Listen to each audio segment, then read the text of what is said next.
Только в столице Коми официально функционируют 360 временных торговых точек. Это и детские батуты, и продажа кваса, и торговля сезонными овощами и фруктами. Впрочем, сыктывкарцев сегодня больше волнует незаконная реализация арбузов прямо из грузовых машин. Такие нелегальные торговые точки можно встретить на выездах и в черте самого города. Об этом говорили сегодня в общественной приемной главы Коми. Специалисты мэрии призвали горожан сообщать о таких точках продажи.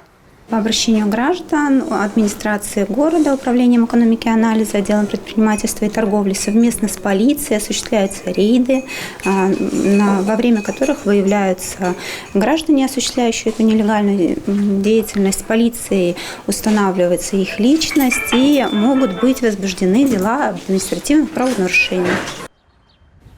Между тем, врачи региона фиксируют первые отравления от арбузов. Чаще всего с жалобами на резкую боль в животе обращаются к медикам дети. Отравления, по словам специалистов, могут вызывать как сами арбузы, если в них есть превышение уровня пестицидов, так и условия хранения. Но чаще всего жители сами допускают главную ошибку – покупают резанные арбузы.